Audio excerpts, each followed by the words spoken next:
Financially raw, real, authentic wisdom with Lourens from Retire Rich and Happy. Financially raw, real, authentic wisdom. Raw. It is great to have all of you with me on this Thursday. I just want to close this on this Thursday morning. And in studio today we have Arnold February from Business Partners, and we're going to have a nice discussion. We're going to talk a little bit about how small businesses can find funding and how to do it ethically and responsibly. So welcome, Arnold, and thank you for joining me on the show today. Lourens, thank you. It's my pleasure to be here. Tell us a little bit about Business Partners firstly, Arnold, because that's the company you represent, and a little bit about yourself. How did you get to Business Partners? How did your passion start for helping small business owners, etc., etc.? Thank you. Business Partners, we have been assisting entrepreneurs with funding and mentorship for over 40 years, 42 years actually, exactly. Not you though. Not me. You're not that young. I'm exactly that young. So the company has been around for some time, and we're not a bank, so we use our own money. We use shareholders' funds, and we plow about R1 billion per year in the hands of entrepreneurs. Wow. Gee. Not being a bank means that we can't provide personal loans, or we can't provide home loans, but we assist small and medium-sized businesses. So our funding goes to companies, to corporations and the likes, and trust and the likes. We fund businesses for stock, working capital, expansion really, and we also fund entrepreneurs for properties, commercial, industrial, and sometimes even retail properties. Awesome. So we're going to talk a lot about what do people need to do to actually qualify, because I think that's one of the big things, me being a small business owner as well, is you just think there's no way for you to get funding to grow your business. So you try and do everything on a shoestring budget. So hopefully today we can talk a little bit about some of the products you have and how you help small business owners. So guys, if you have any questions for Arnold in studio, please don't ask the questions on our social media channels. We are live on Facebook, we are live on LinkedIn, YouTube, and then we are on Berg Studio. So if you are listening on Berg Studio, you'll have a little shout out button there at the top, and you can press that shout out button and you can communicate with us in studio, ask us any questions you might have, or share any experiences you might have had. Secondly, if you are watching on our social media channels, please use the WhatsApp number. It's 082-801-6693. I've got the WhatsApp open now on my phone right next to me, so you can communicate with me directly. And then what we're going to do is we're going to take a short music break. Those of you watching on social media, unfortunately, you cannot listen to the music with us. You will be watching a short video on some business ideas. So if you want to become an entrepreneur, we've got some business ideas on one of our other shows that we did that you can start with little or no capital. So watch that while we have our music break. Those of you on Berg Studio, we're going to listen to Arnold's playlist this morning. So we're going to go into that. So firstly, let's take that break. Guys on social media, we're going to watch that business idea video. A lot of people think that to become an entrepreneur, they have to quit their day job, take their money from their pension fund, take out a loan and start a business. And we all know what happens with that. A lot of businesses, about 80% of businesses started in the country fails within the first 5 years. And from the 20% that survive, about 80% of them fail within the next 5 years. So what happens to so many people is they quit their job, they have this business idea, they quit their job, they take out all the money they've saved for 20 years, pump it into the business, and then 5 years later, they have to go back and find a job again, which is not ideal if you want to be successful with your money. So what we usually suggest is that you start a part-time business or a side hustle. And becoming an entrepreneur is not about just starting a business. Becoming an entrepreneur is about creating business assets that generate income through leverage. So this is very important. There's a couple of things there. Firstly, it has to be a business asset. A business asset cannot be an asset if you are the business and the whole business revolves around you. Secondly, you want to earn money through leverage. If you have a business that's only reliant on you doing stuff to earn the income, then you're never going to be able to expand exponentially. So we'll talk about that. So the first thing, that most people start a business or a part-time business at the wrong time. So that's the first thing. And what is that time? They start a business when they need the money. So guys, this is not the ideal time, although it is the ideal motivation, but it's not necessarily the ideal time. So before you start a business, what we suggest you first do is make sure that you have complete control over your cash flow at the moment with the money that you are already earning. Because that is the cause of any financial difficulty, is the control over the cash flow. If you don't address the cause and you just start a business to add more income, you're not addressing the cause, you are just addressing the symptoms, and the cause will not go away. So what happens is you can't come out on the salary that you earn, you add another 5,000 Rand a month to the pot, and then all that's going to happen, because you don't have control, you don't have a plan, your expenses will just increase, and it's going to swallow up that extra money that you're earning from your part-time business. So it's not moving you forward. So the first thing you need to do is you need to take control of your budget, you need to take control of your cash flow management, and make sure that you come out with the income that you have before you add extra income.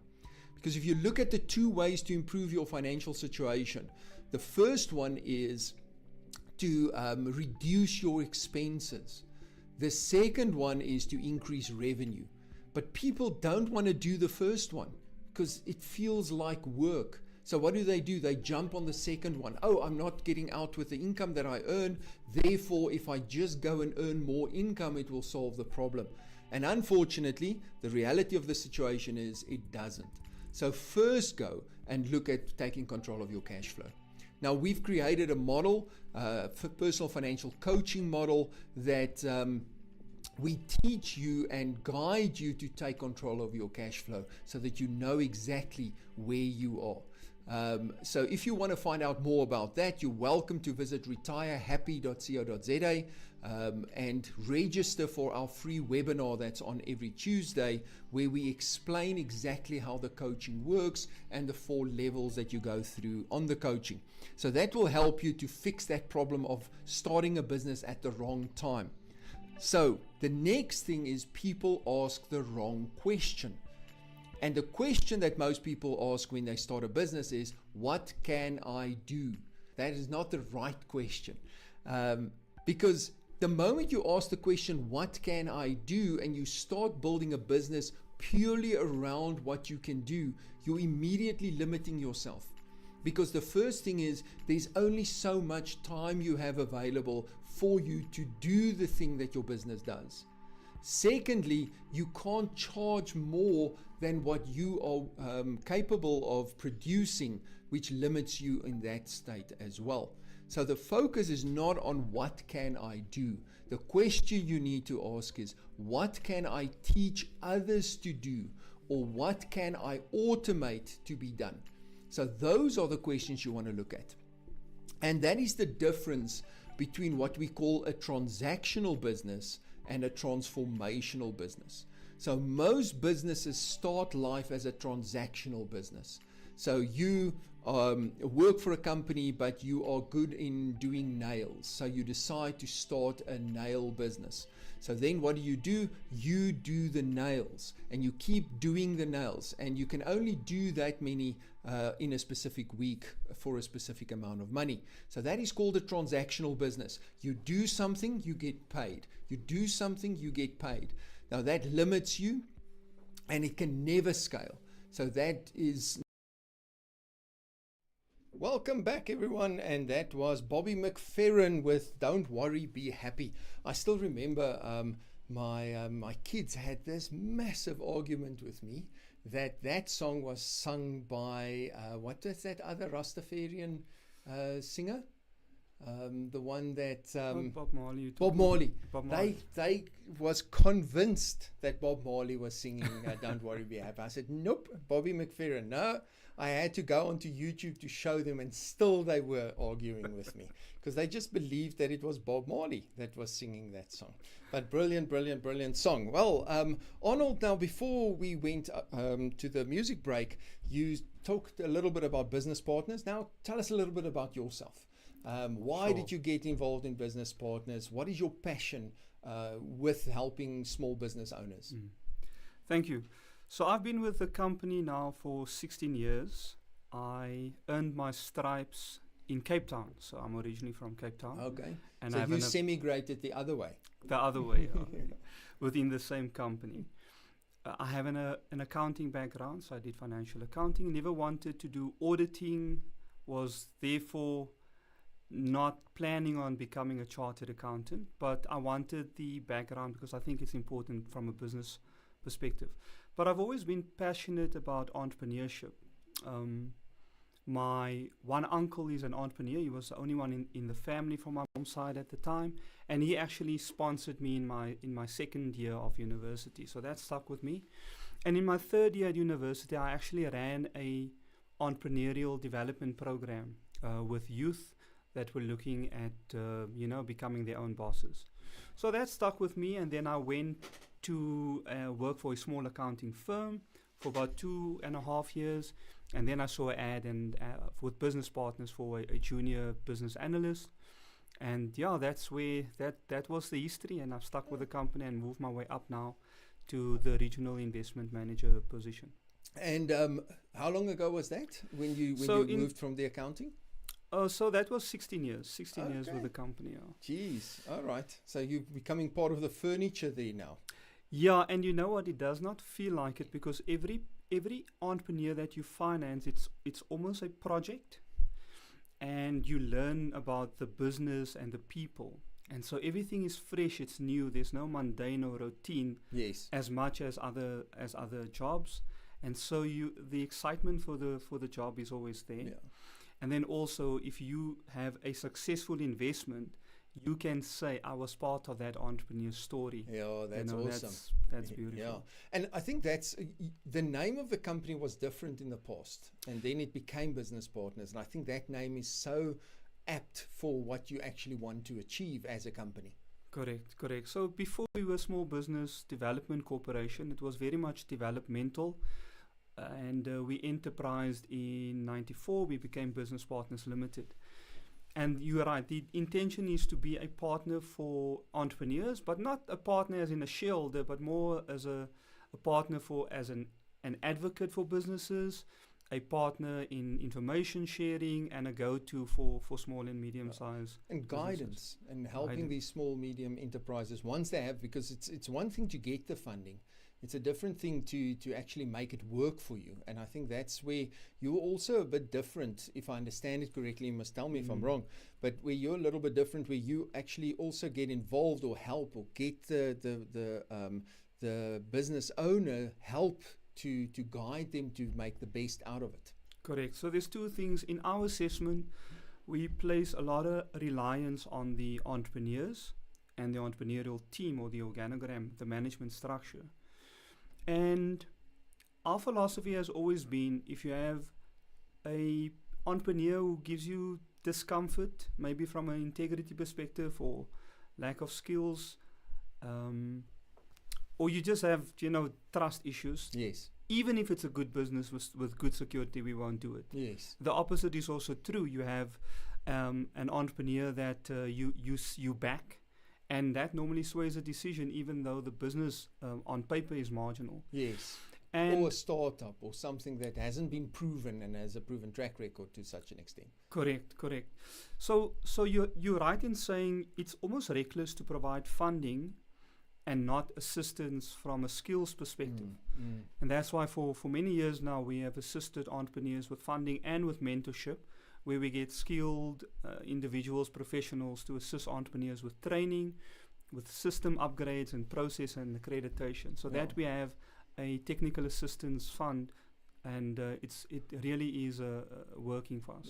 Yeah, that's amazing because I mean, if you ever qualify to get a loan at the bank and they give you a business loan, they don't care what you do with the money as long as you pay it back. Where you actually take some, I don't want to call it responsibility, but you get involved in helping the entrepreneur actually make a success of it, and that's in your best interest as well as a company, because the more successful they are, the higher the probability that you'll get your loan repaid. Correct.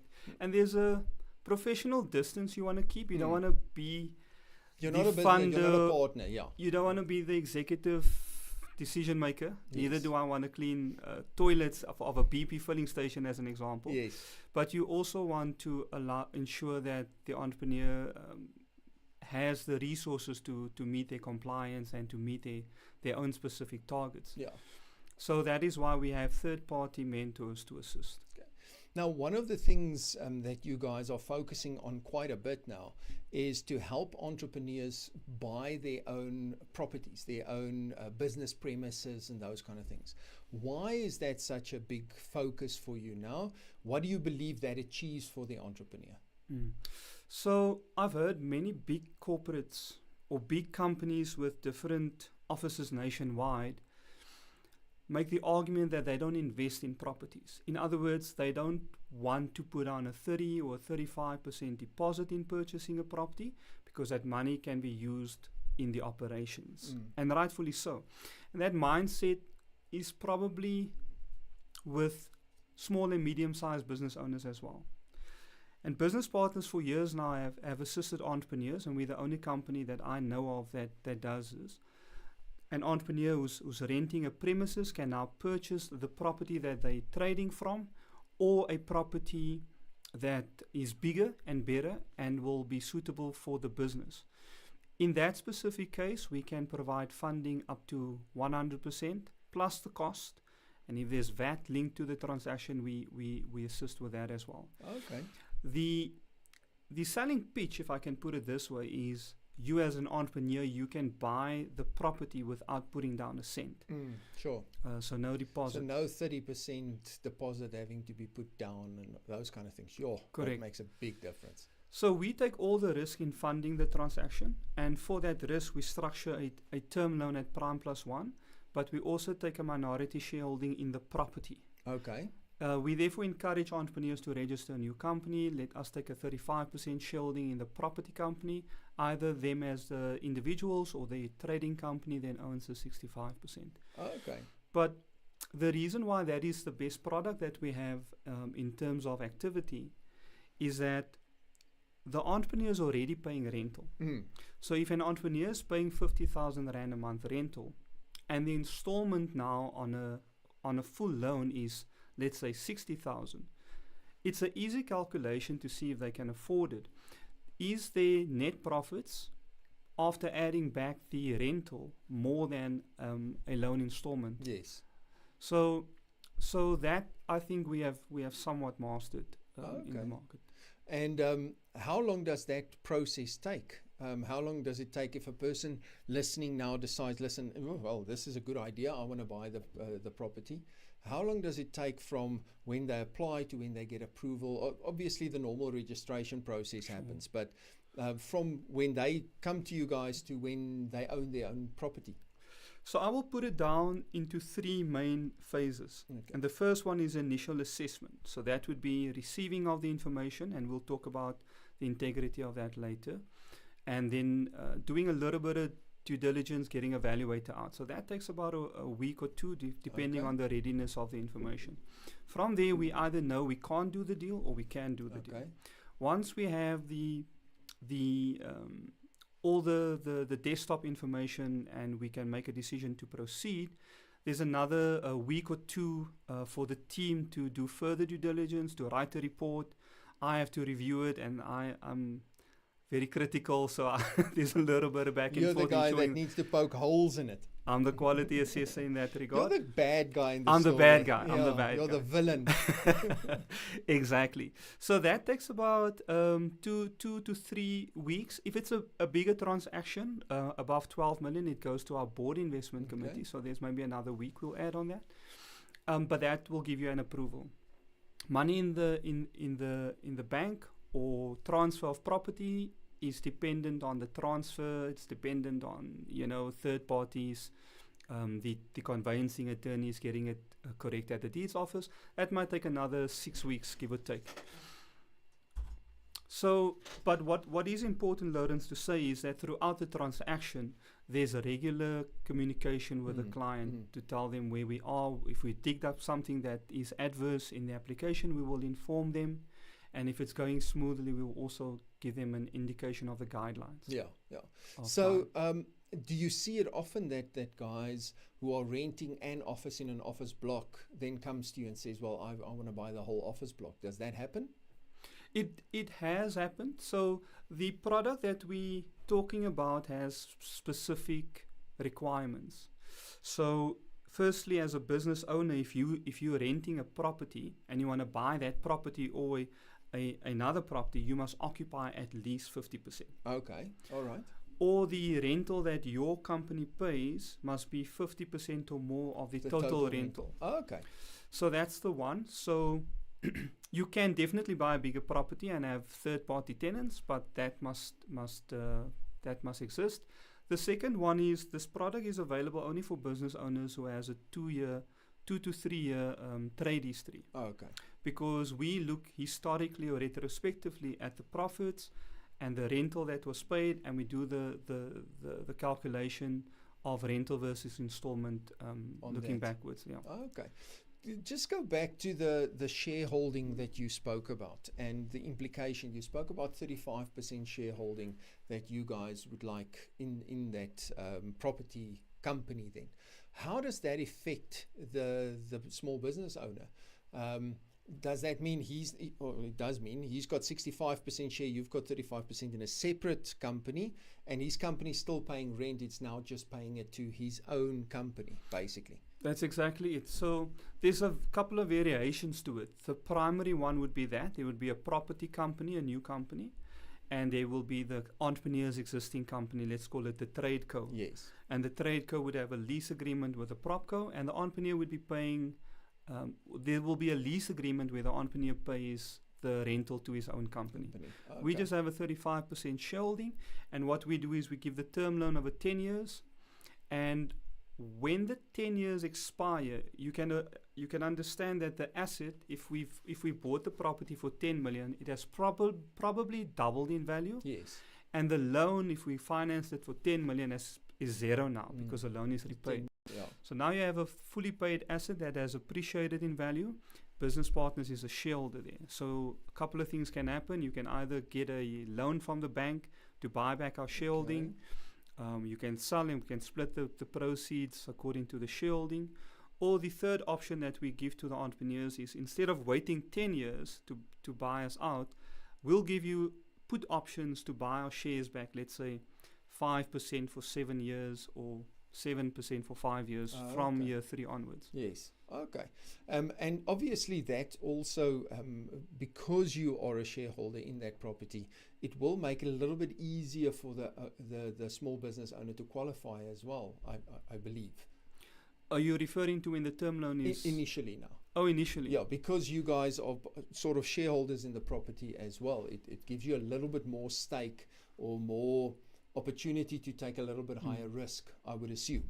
So think about our shareholding in the property company in this specific case as a means to get our return on our investment. We not really a shareholder in that we make executive decisions, or so it's like it's not in that partner almost. Yes, so and it doesn't have to be a shareholding. We can also do a profit share, but it's to get our return in a way that it's easy for the entrepreneur, because they're already paying a rental, and the installment, that would be the equation or the calculation that we would look at. Okay. So in terms of qualifying criteria, it's really just, is the property conducive for your business?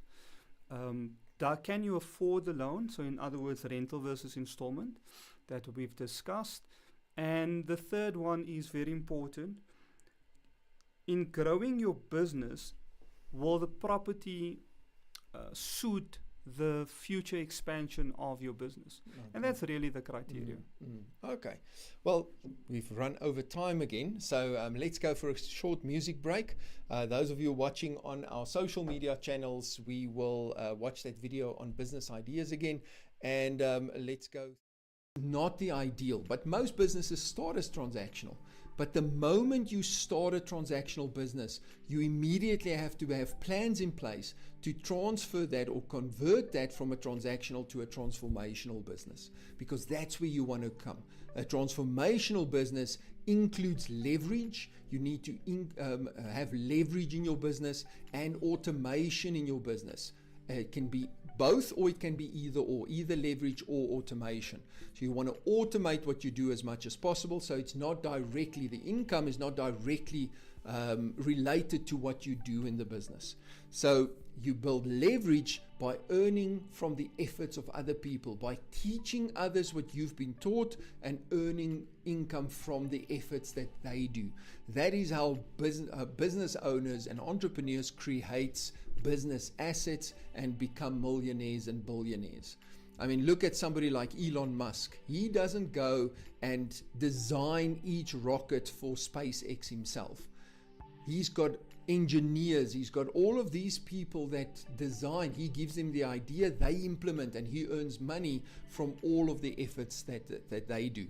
So you want to have leverage in your business. Automation is how can you create something once that earns you an income on an ongoing process. So for example, that can be, we're living in an age where the internet and technology has created so many opportunities for us to create automation. So you need to find out how can you automate your business as much as possible.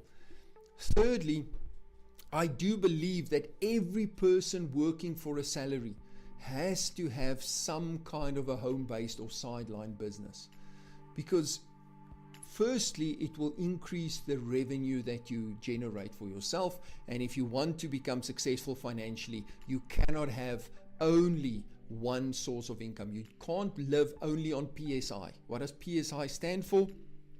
PSI is your primary source of income. You need to have MSI. MSI is multiple sources of income, and you need to develop those multiple sources. Also, starting a part-time business creates a huge number of tax benefits, where all of the expenses that you incur in generating an income in that business is tax deductible. So a part of your car payment, a part of your interest on your house if you have an office at home, part of your cell phone, all of those kind of things can be deducted from tax because you have a part-time business. So without the business actually earning you a profit, it already earns you money by being able to give you those tax deductions. So yeah, everybody should have some kind of a part-time business. So the challenge that most people have is, okay, but what kind of business do I get involved in that offers me the opportunity to create either leverage or automation in the long run? The 3 business ideas that you can start with little to no capital. So the first one I want to chat to you is drop shipping. So I think a lot of us have heard the term drop shipping, but we don't really understand what drop shipping means. This is a business opportunity that is actually quite simple to set up, and secondly, something that you can do after work every day. You don't have to do it full time in the office, because the drop shipping method works anywhere in the world. So you can do it throughout the world, so you're not limited to specific office hours or specific times. So it's the ideal business to start online as a part-time business. So what is drop shipping? So basically, drop shipping is where you do online marketing on behalf of large online retailers. So people or companies with online presence that have an online store, you then do marketing on their behalf. How it basically works is you go and you register a web page. You can do it for free on a website called Shopify.com. So you go to Shopify.com and you register a web page. Now, before you do that, what I would suggest is first look at what the kind of product is that you are interested in marketing, whether it is something like health-based, it is something for makeup or anything beauty, health, anything like that you can look at. So decide on what kind of product you're looking at, because when you register your web page at Shopify, you want to have a web page that is related to what you're actually doing. So you then register your web page on Shopify, and through Shopify you get a free trial, and it doesn't cost you anything to register it initially. You only, when you start earning money, you then go to the premium package, which costs you about $30 a month. So $30, about $5. And welcome back, everyone. Through by hook or by crook, we got through that song. We have a little bit of technical issues in studio, so the song is hocking a little bit. But anyway, so we've got Arnold February in studio. If you want to get hold of Arnold, I don't know if you just want to quickly share with everybody your contact details or where they can get hold of you guys if you want to buy the property, or if you need funding as a small business owner. On the screen, the contact details for Arnold is there, but for the people listening on radio, where can they get hold of you? Sure. So my email address is afebruary@businesspartners.co.za. The landline that they can also reach myself and my team members on is 011 713 6600, and they can just ask for myself. And then my cell phone is 073 699 7881. WhatsApp or phone calls is sufficient. And if you are not in Gauteng but Durban or elsewhere in the country, Cape Town and the likes, you can go to our website, www.businesspartners.co.za. So you'll find there's 19 offices nationwide, and you'll also find valuable information that would be of benefit to you as a business owner. Okay, so there's all your contact details, afebruary@businesspartners.co.za. Telephone number at the office 011 713 6600. So please get in contact with Arnold and his team. They will definitely try their best to help you. And if you've ever had the dream of owning your own office space where you're paying rent so hard with your hard-earned cash, you'd rather pay it to yourself, get in contact so that they can help you get that set up. There's another product that I'm actually quite interested in and excited about, and I know you are as well, and that is your green fund. Is it a green fund? What do they call it exactly? So we got a green buildings fund. Green buildings and fund. And then we also have an energy fund. Energy fund, that was actually the one. But tell us a little bit about the green buildings fund as well. Right.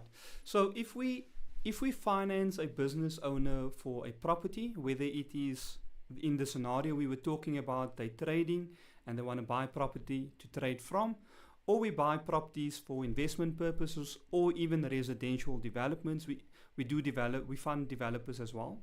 In those cases, they can also then qualify for a green buildings loan, and that loan would be 4.5% of the value of the property. Excuse me.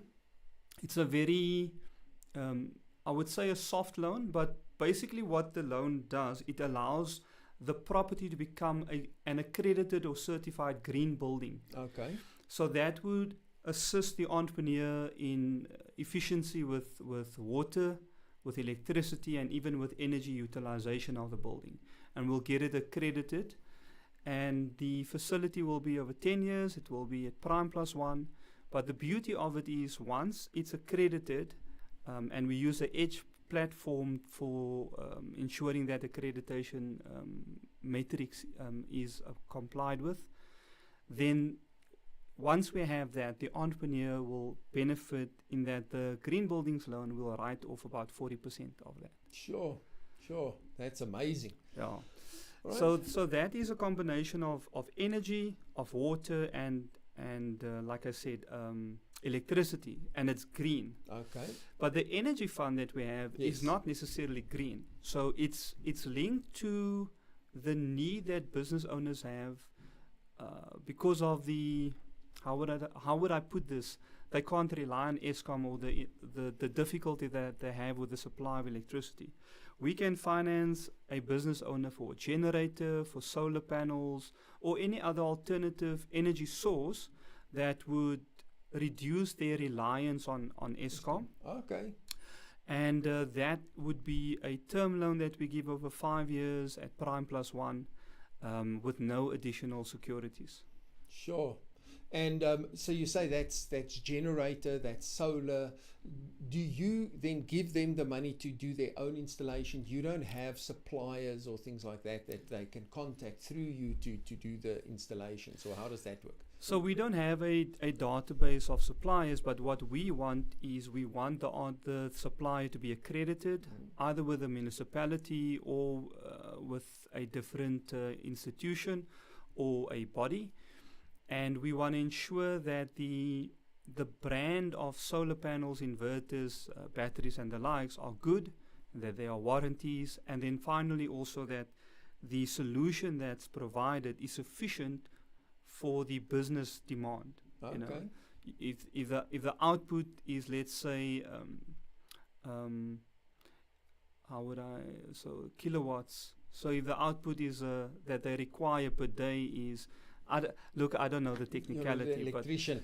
But okay, yeah. but let's say the property uses something like 8 units of electricity, which is 8 kilowatts per day, and the system can only provide 2 kilowatts per day. Exactly. That's not going to be something that you want to invest So in. we would ensure that they have a solution. So we'll take that back to them. We have an engineer on our panel as well. Okay. For one of our staff members that assist with that, and we will ensure that the solution makes business sense. Yes. And I think a lot of that take up of that must be around solar. I don't think a lot of people still go generator, or do you think there is still people that do the whole generator thing? So there's definitely a bigger uptake for solar, Yes. inverters and batteries, but you can appreciate high capital intensive manufacturing business, injection molding businesses. Okay, yeah. Solar is not going to really help carry them. that load. Correct. And in fact, the generator won't be, it's very expensive. So it's also not a viable solution. But I have a client who has an injection molding business. Yes. So if power is out for 2 hours, it takes another hour to an hour and a half for the machines to heat up. So the generator will take the sting out of that. Yes. And so in those cases, generators is still a viable option. But nothing stops an entrepreneur of having both. You know, have a small backup generator with the solar. So that specific fund allows an entrepreneur to apply between 250,000 to a maximum of only 2 million. Jeez. So if they have a solution that costs 3 million or so, we'll finance it too, and they'll have to come up with a difference. But I think 2 million really does go a long way. Yeesh. Yeah, I mean, I've put a system on my house, and it's a big system, and it was 270 odd thousand. So 2 million, you can do a lot with 2 million. You also look at funding property developers and these kind of things as well. Let's take another quick music break, and then when we come back, let's chat a little bit about that. How the property development, is it a property development fund? What do you call it? There's no specific fund for it, but we definitely are very active in that industry. Okay. Well, let's when we come back, let's chat a little bit about that. We're going to continue with that video on the business ideas you can start with little or no capital, and on Berg Student, 500 Rand a month, which is almost nothing. From the Shopify, you've set up your web page. They then have an app called Oberloo. I always thought that they couldn't spell my surname.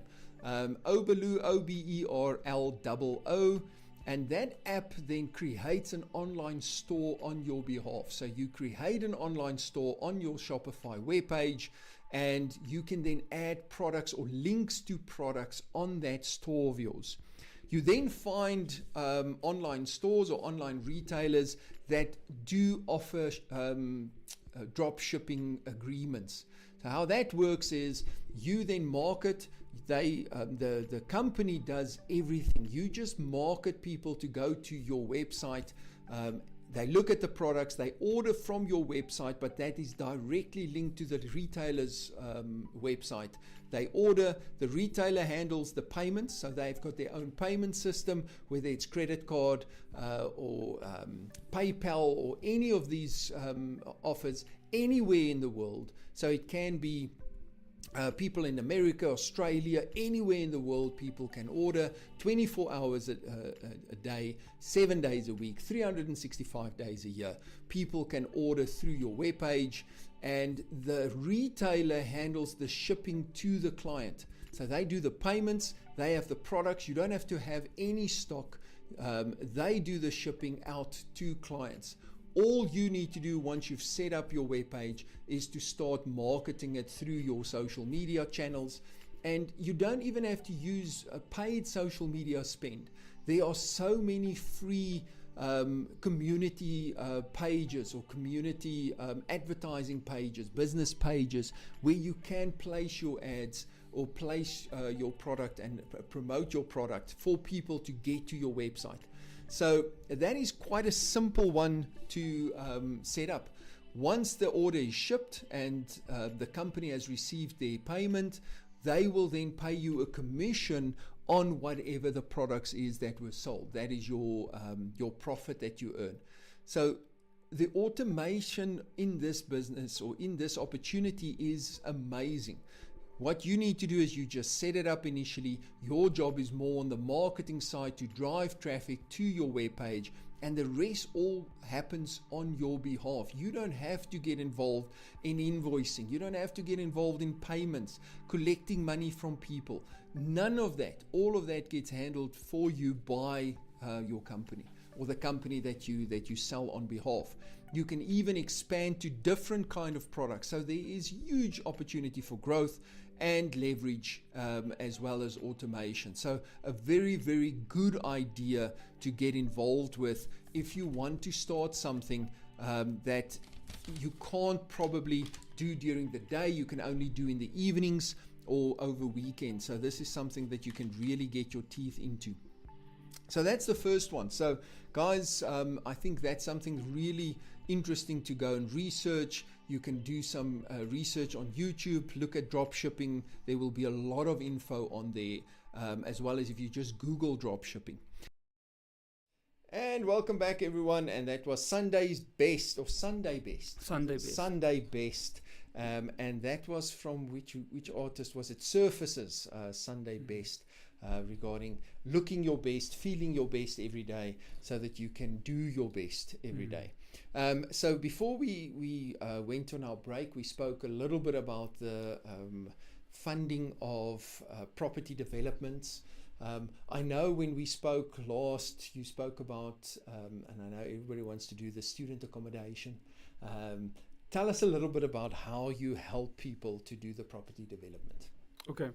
So property development, you must see it as residential developments or commercial developments, and we focus on the ones where you're developing to sell. Okay. Or at least sell to get to repay us, and you can keep the rest of the units. Okay. So you could build 10, sell 5, pay the loan back, and keep 5. The 5. Yeah.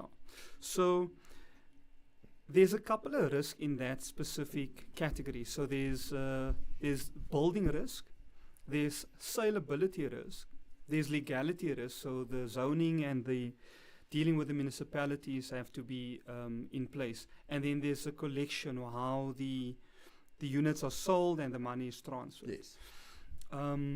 There's perhaps a fifth risk in that what is the I want to say mathematics to it. What are you building per square meter? What are you selling per square meter? Yes. Is it feasible? Yes. That's actually Yeah. the right wording. So in a case like that, a lot of the traditional banks and institutions, they want to finance big developments because there's economies of scale. You make more money if you have 100 to 200 units, but it's the same effort to do 10 units or 15 units. And what the same effort, meaning the due diligence and things are the same tick boxes that needs to be ticked, whether it's 10 units or 200 units. Correct. Yeah. 100%. So business partners, we actually are very active in the market where there's a 10, 20, 50 units, whereas the banks would traditionally shy away from those. Oh, okay. And the reason for it is we work in small teams. We work with small portfolios, ratio to an investment officer, so we can go visit the site with every progress payment. We'll also get a property professional in to verify information for us, and we'll walk the journey. It's normally a 24-month or less project, so we'll walk the journey with the developer in that regard. The other reason that I think that makes us quite different to funders in that industry is the traditional funders want 120% pre-sales. Yes. So if you're building 20 units, you must have 20 or more pre-sales before any funds are released. Now, Sure. that might not necessarily be a problem to get, but it's a problem to get in time. So we would relax that condition, especially if the units are being sold and it's standardized in the area in that it is. In other words, if it's selling for $1 million and the other units or other properties in the areas in that range, then you can justify the demand. And so we would relax the precondition requirement. Okay. And then also we want to assist developers who are quite experienced, who know how to deal with municipalities, who have a professional team, who have the controls in place. Okay. So first-time developers, a little bit more difficult to get funding from you guys. It is more difficult. However, we have had cases where the first-time developer they've developed units, Okay. but now they're going to develop A complex. Yes. And then we focus then on the professional team that they use. So the individual will perhaps be the project manager, but there will be a contractor and subcontractors who are very skilled, very experienced, and our due diligence would then be on that. Okay. So guys, if you have been doing some developments or it's something that you want to scale up, the guys from Business Partners are the right people to talk to. Last discussion before we end our show. The normal small business owner that needs to get some funding to expand. He wants to open another branch office. He wants to add some more people, whatever the case may be that he needs to expand. How does he get funding from you guys? And what are the kind of things that would stop him from being eligible for funding? That if a person is listening to the show or watching the show with us, and he looks at his business, he needs to see that as the red flags and sort that out before they get in contact with you guys. That's a very good question, and I want to reiterate, we don't just finance properties, it's also business funding and expansion. And the documentation or the requirements are generally the same in both categories. But what we find, if I'm honest, is that the stumbling block or the delay is usually the information is not readily available. So let me give you an example. We need financial statements. Yes. We need to ensure that the company complies with whether it's SARS or whether it's a bargaining council and the likes, so the laws of the land. And we need to ensure that that other information like resumes of the entrepreneurs, etc., are available. So we often find that the entrepreneurs are ready, they need the money, but they don't have the documentation in a row. The second Because one, entrepreneurs in general aren't the best record keepers. We just get going, we want to do the business, and we forget about correct. Especially T's. if you have a small-ish business, but you need to have the processes and systems in place if you're going to scale. You can't run a business and not know, have a plan and have a track on how you're going to reach that plan. Yes. So that information is important. The second one is the integrity of the information. So often we receive financial statements and the quality of the info is shocking. Or the numbers don't tie up to the bank statements, and unfortunately there are accountants out there who's not doing a great job. Yeah. So that is also what we experience, and then we have to go back to the client and tell them, this is what we're dealing with. But it's not other than that, our mindset is always we want to do a deal. We want to assist an entrepreneur. But if we cannot assist an entrepreneur with funding, fundamentally, we will give feedback on what the reasons are for that. Yeah. How, if you look at a percentage-wise, and this might be a difficult question to answer, but what is your percentage conversion rate on applications to actually getting successful applications through and giving entrepreneurs funds to grow? So because there's different phases, there's different conversion rates per phase. The first phase would be an inquiry, a call in, and we also have a growth center that manage that calls and filter that for us. So there the conversion rate or the hit rate is very low. Often entrepreneurs don't meet our minimum or our maximum requirements. So that is low. But once it gets to my team and the operational team, there we have the information, and there we do a little bit further due diligence. The hit rate is a lot better than there in that specific one. And then there's a point where we say, listen, entrepreneur, we've done our desktop due diligence. We can now assist you in with finance. Okay. The conversion from that point to approval is very high. I would probably quote 80% off the cuff. But so it's almost like an approval in principle and then final approval, sort of. Okay. So the only thing that derails an application from there is we dig something up, that was not conveyed or that was not disclosed, and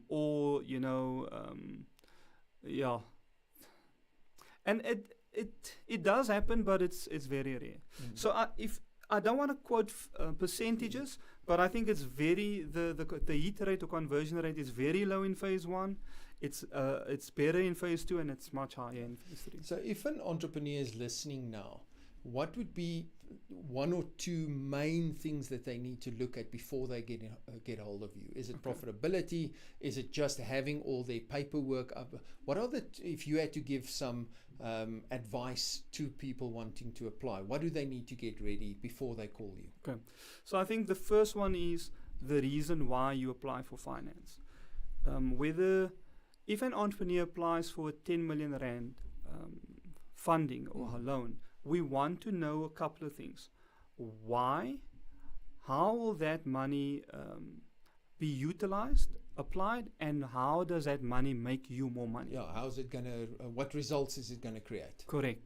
Then also, is that 10 million in line with the size of your business and the size of your operations? Yes. There is a big risk of an entrepreneur going from 100,000 to 50 million. Yes. Because you grow as an individual through that, and your systems and your processes as well. So that's the first thing. The second thing is, you must have your information readily available, because we won't do reckless lending. We want to ensure that the financials speak to the systems and the other documentation, and that our money will make you more money. So we want to ensure that the calculations of viability are intact. Okay. And the third one is the strength of the entrepreneurial team is very important. Span of control is very important. So I think if those are in place, it usually results in a successful application. Yeah. I think what you said first, and that's so important, a lot of small business owners know they need money to grow, but they don't really know what they will do with the money once they have it. They just know they need it to grow. But then you tell them, listen, okay, so there's 500,000 Rand. What do you do with it? And they don't really have a plan. So that's important to know. This is how we're going to allocate this money to actually grow the business from there. How does that differ from, because what you're talking about is existing businesses that want to grow. I know you guys do work with startups as well. How does the whole picture change once it's a startup business? So our assessment is broadly on 3 categories. We focus on the entrepreneurs, on the business, and then the financial security or financial risk. So in a startup business, there's inherited risk. There's what we call growing pains. You have to go through it as a startup. So the risk is generally high with a startup business. There we want comfort on the entrepreneurs, the ability to get things done, and then also we would look for more financial security for our loan. So that's from the entrepreneur side themselves. Yes. So for example, they have property or something that can be put on as collateral. Correct. So and that the percentage or the focus changes a bit from a startup business to a more established business in that regard. Before COVID, our startup funding for startup businesses was about 10% to 12% of our transactions. Yeah. But again, a startup business would be you, Lourens, you an entrepreneur. Now you go and buy a new business. That's also a classification of a Yes, startup okay. business. But if you're talking about a startup like in Brand new entrepreneur, Yeah. brand new idea, market needs to be tested. Yes. That's very high risk, Yeah, and so that would be a bit more difficult to fund. Okay. Well, awesome. Guys, thank you for joining us. Arnold, it was great to have you on the show. Thank you for joining me. I hope we can get you on again and have another discussion. And then if you have any any questions, you're happy to contact, or you can contact Arnold. Yes, I'm running out of English now. I'm done with English. You can contact Arnold and his team either February@businesspartners.co.za, 011 713 6600. I'm going to say that slower. 011 713 6600. Go to businesspartners.co.za. And then one final question before we close down.